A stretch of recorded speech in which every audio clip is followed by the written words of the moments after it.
The recipe. I hope you haven't forgotten that while all this was going on, I was still stuck behind the screen on my hands and knees with one eye glued to the crack. I don't know how long I had been there, but it seemed like forever. The worst part of it was not being allowed to cough or make a sound, and knowing that if I did, I was as good as dead. And all the way through, I was living in constant terror that one of the witches in the back row was going to get a whiff of my presence through those special nose holes of hers. My only hope as I saw it was the fact that I hadn't washed for days. That and the never ending excitement and clapping and shouting that was going in the room.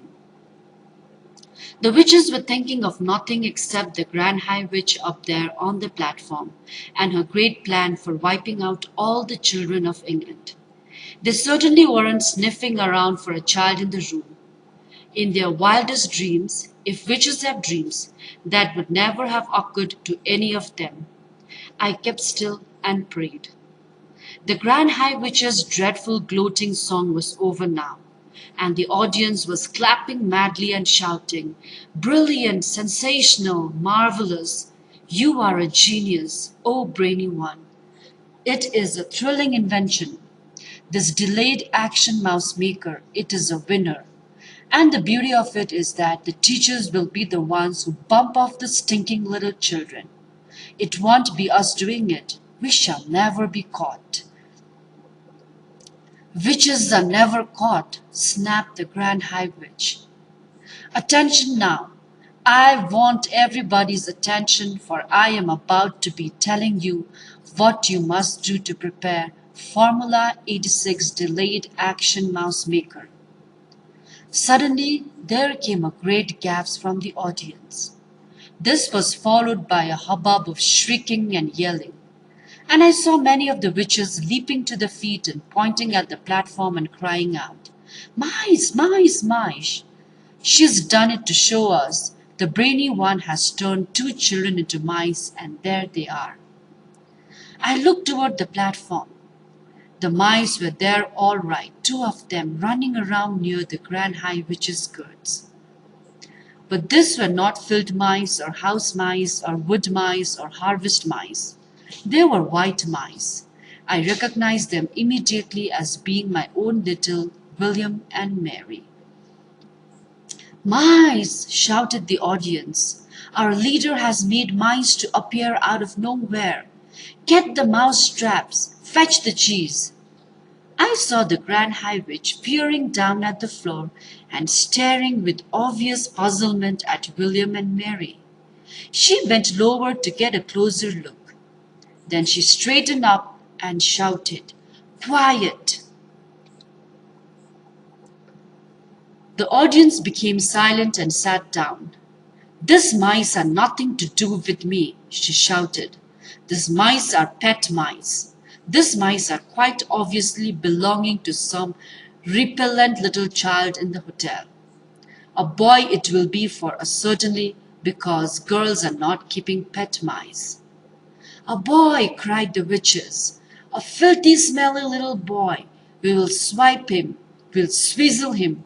We'll have him tripes for breakfast." "Silence!" shouted the Grand High Witch, raising her hands.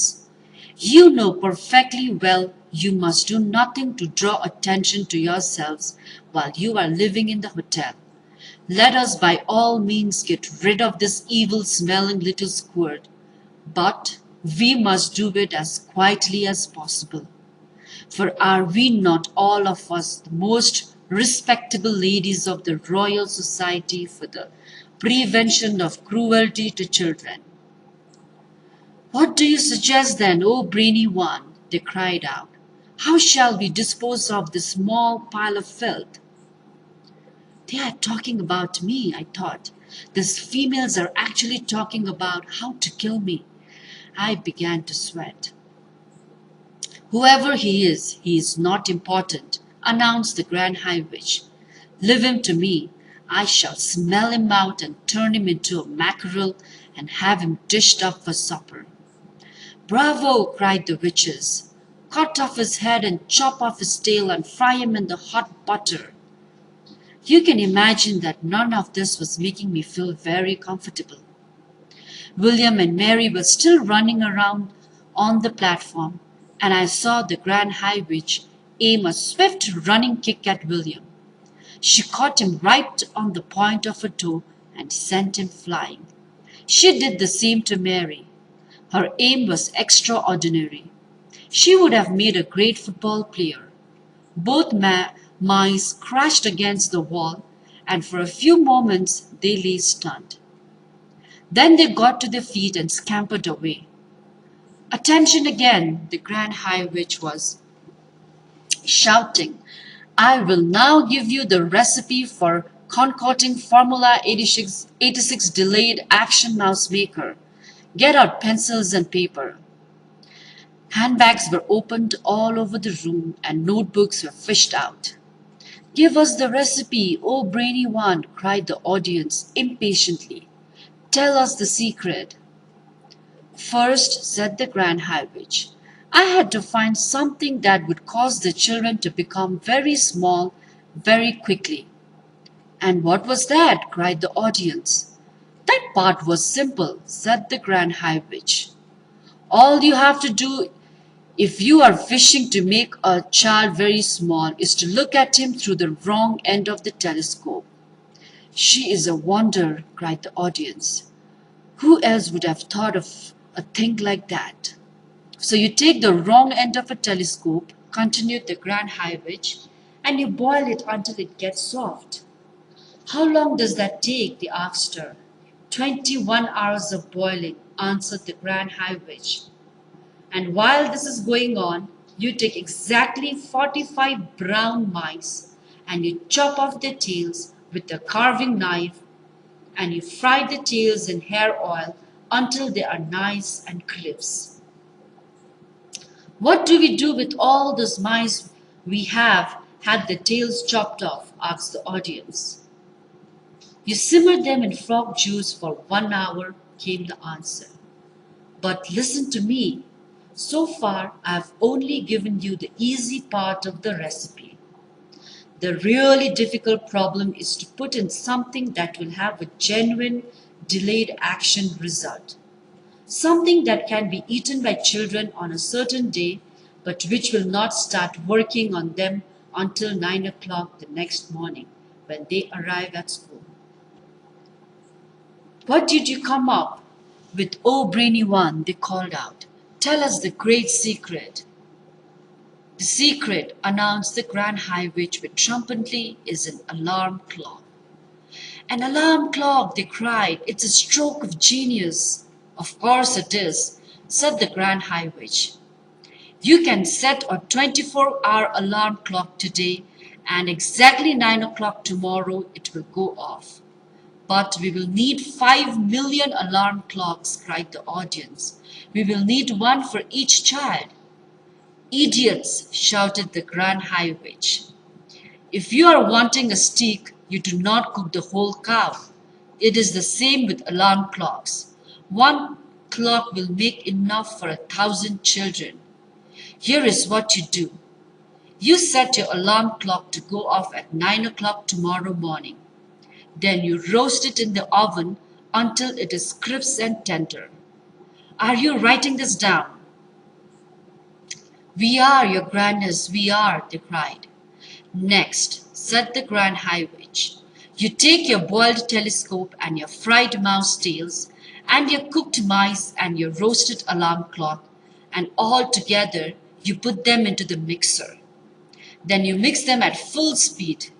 This will give you a nice, thick paste. While the mixer is still mixing, you must add to it the yolk of 1 Gruntel's egg. A Gruntel's egg, cried the audience. We shall do it. Underneath all the clamor that was going on, I heard one witch in the back row saying to her neighbor, I am getting a bit old to go birds nesting.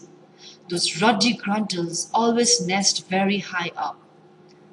So you mix in the egg, the Grand High Witch went on, and one after the other you also mix in the following items. The claw of Crabrancher, the beak of Blabbersnitch, the snout of Grubblesquirt, and the tongue of a cat springer. I trust you are not having any trouble finding those.